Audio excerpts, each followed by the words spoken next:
Hello everyone, मैं doctor Mukesh. आप देख रहे हैं डीएमपी ज्ञान चैनल। आज तक शायद आप लोगों के अंदर ये क्वेश्चन उठा हो या नहीं उठा हो, लेकिन मैं आपसे एक क्वेश्चन पूछना चाहता हूँ। क्यों हमें ये डिफरेंट डिफरेंट टेस्ट के खाने की ज़रूरत पड़ती है? क्यों हमारा ऐसा मन होता है?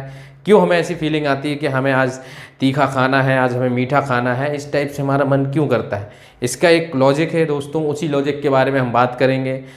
तो दोस्तों, इस लॉजिक के लिए आयुर्वेद कॉन्सेप्ट भी हमें समझना ज़रूरी है और मॉडर्न कॉन्सेप्ट भी, दोनों कॉन्सेप्ट हमें समझना ज़रूरी है। तो इस कॉन्सेप्ट के बारे में आगे आपसे चर्चा करेंगे डॉक्टर चंद्रकांत द्विवेदी जी। तो चलिए दोस्तों, हम वीडियो को नमस्कार मित्रों, मैं डॉक्टर चंद्रकांत द्विवेदी।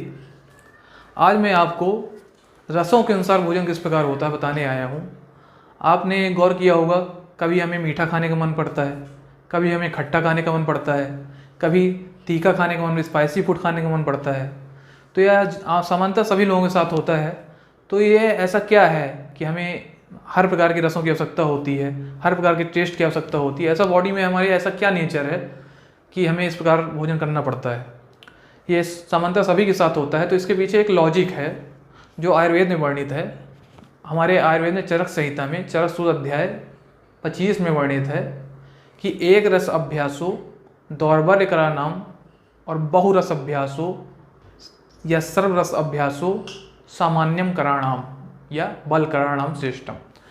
तो अगर आप एक रस का सेवन, हम सबसे पहले मैं आपको बता दूं कि हमारे आयुर्वेद में 6 प्रकार के रस बताए गए हैं। कोई भी अगर जो द्रव्य होता है, अगर कोई भी हम भोजन भी करते हैं, वो षड्रस प्रधान ही होता है। उसमें मधुर, अम्ल, लवण, कटु, तिक्त, कसाय। मधुर को स्वीट कहते हैं, अम्ल को सौर कहते हैं, लवण को साल्ट कहते हैं, कटु को पंजेंट, तिक्त को बिटर और कसाय को एस्टिंगेंट कहते हैं। ये जो है मॉडर्न साइंस में हम रसों को इस प्रकार विधिवत जानते हैं। तो हमें कभी मधुर रस के सेवन की आवश्यकता करनी पड़ती है, कभी अम्ल रस के सेवन की आवश्यकता पड़नी पड़ती है। ये अकॉर्डिंग टू हमारे शरीर के नेचर के अनुसार ही होता है कि हमें इन रसों के सेवन की आवश्यकता क्यों पड़ती है। देखिए मित्रों, जैसे अगर कोई मधुर रस का ही सेवन कर रहा है तो उससे ज़्यादातर बीमारियां जो होती हैं वो ओबेसिटी की होगी, डायबिटीज़ की बीमारियाँ होगी। अगर कोई अम्ल रस का सेवन नहीं कर रहा है तो उसके शरीर की वृद्धि नहीं होगी, उसके शरीर की ग्रोथ नॉर्मली नहीं होगी। तो हमें ये सब चीज़ों का अभ्यास होना चाहिए, हर रस का अभ्यास होना चाहिए। तो इसी पर्पज़ से मैं बताना चाहता हूँ आपको इसकी आवश्यकता क्यों पड़ती है। अगर हम देखें तो मॉडर्न साइंस में भी जो संतुलित बैलेंस डाइट बताई गई है, उसमें carbohydrate, protein, fat, water, nutrients और मिनरल्स और साल्टी, इन सब की आवश्यकता पड़ती है।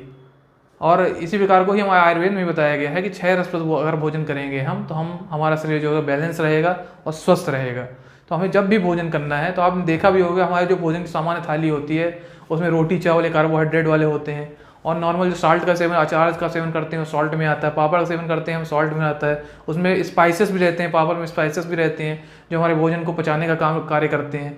दाल में प्रोटीन रहता है। तो इससे हम देखें तो जो मॉडर्न साइंस बताया गया है और आयुर्वेद साइंस बताया गया है बिल्कुल सिमिलर है। आयुर्वेद साइंस में चीज़ें बहुत बेहतर तरीके से बताई गई हैं और उसे ही हमें अच्छे तरीके से फॉलो करना है, तभी हमारी डाइट बैलेंस होगी और हमारे शरीर का निर्माण बहुत अच्छा प्रकार से होगा। और मैं आपको बताना चाहता हूँ, हमारा शरीर जो होता है वह 3 दोषों से मिलकर बना है, वात, पित्त, कफ। और हमारे अगर ये वात, पित्त, कफ दोष सामान्य अवस्था में रहते हैं, बैलेंस अवस्था में रहते हैं, तो हमारा शरीर स्वस्थ रहता है। तो इन रसों की भूमिका हमारे इन दोषों के सम्यक रूप से रहने में भी निर्भर है। क्योंकि अष्टांग हृदय में एक श्लोक वर्णित है। अष्टांग हृदय आचार्य बागभट्ट के द्वारा निर्मित एक संहिता है जिसमें वर्णित है कि तत्र आद्यमार्तम धनंती त्रयः तिक्तादिया कफम और कसाय तिक्त मधुराः पित्तम अन्यम तु कुर्वते। अर्थात तत्र आद्यमार्तम, उन्होंने रस के अनुसार ही बताया कि ये रस जो होते हैं किस प्रकार दोषों का शमन करेंगे। तो तत्र आद्यमार्तम धनंती, इसमें शुरू के जो 3 रस मैंने बताए, मधुर, अम्ल, लवण, ये जो होते हैं आपके वात दोष का शमन करते हैं। तो देखिए, जिसका वात बड़ा होता है, जिसको पैरालिसिस की बीमारी है, जिसको अगर संधिवात की बीमारी है, आर्थराइटिस की बीमारी है, ये सब वात के डिसऑर्डर होते हैं, तो उनको हमें मधुर, अम्ल, लवण इन 3 रसों का सेवन कराने की आवश्यकता है। इससे वात दोष का शमन होगा और इस बीमारियों का भी नाश होगा।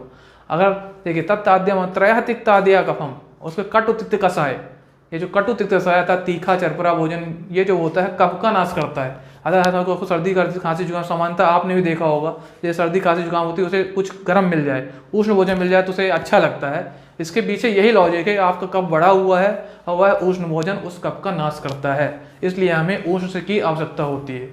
और तया तिक्त कषाय तिक्त मधुरा पित्तम अन्यम तो करबते। अब कषाय तिक्त मधुर रस जो होते हैं, यानी एस्ट्रिंगेंट कषाय जो काढ़ा वगैरह सेवन करते हैं, और मधुर रस जो होते हैं, यह पित्त को समन करते हैं। अगर शरीर में देखिए अगर ज़्यादा पित्त बढ़ गया है, हाइपर एसिडिटी कंडीशन हो गई है, शरीर में दाह होता है, आपको बर्निंग सेंसेशन होता है, तो हमें कषाय तिक्त और मधुर रस का सेवन करना है। देखिए हम उसमें जो मीठे रस का सेवन करेंगे, स्वीट का सेवन करेंगे, तो हमारे पित्त का समन होता है, क्योंकि वह कोल्ड इन नेचर होता है। तो इसीलिए हमें कभी मीठे खाने की आवश्यकता होती है, कभी तीखे खाने की आवश्यकता होती है, कभी खट्टा खाने की आवश्यकता होती है। आपने देखा होगा प्रेग्नेंट लेडी, जो प्रेग्नेंट लेडी होती है प्रेगनेंसी के समय फर्स्ट ट्राइमेस्टर में उसे खट्टे खाने की आवश्यकता होती है, क्योंकि उस समय अकॉर्डिंग प्रेगनेंसी आयरन डिफिशियंसी हो जाती है। आयरन डिफिशियंसी का कारण ये उसे खट्टे खाने की आवश्यकता होती है, यह जो कि हमारे अम्ल रस में वर्णित है। तो यह सब मित्रों इसके पीछे कहीं ना कहीं एक लॉजिक है जो कि आयुर्वेद में वर्णित है, और उसका हमें पालन करना है। अगर आपने पूरे रसों का सेवन किया और सब रस अच्छे प्रकार से सेवन किया, तो आपको कभी भी कोई बीमारी नहीं होगी, आप स्वस्थ रहेंगे। ना ही हमें किसी एक रस में निर्भर रहना है, और हमें बैलेंस डाइट का ही फॉलो करना है। तो इस प्रकार मैं चाहता हूँ कि आप लोग आयुर्वेद को फॉलो करें और सभी रसों से युक्त भोजन का ही सेवन करें, जो आपके स्वास्थ्य को बढ़ाएगा। हाँ तो दोस्तों, डॉक्टर चंद्रकांत के द्वारा बताई गई जो इन्फॉर्मेशन है, जो उनने आपसे अपने एक्सपीरियंस और जो बातें आपसे शेयर की हैं, शायद आपको उनके बारे में पूरे तरीके से समझ में आ गया होगा।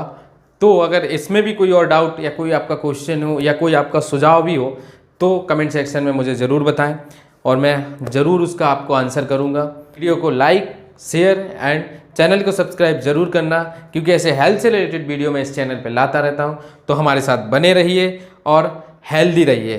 Thank you for watching.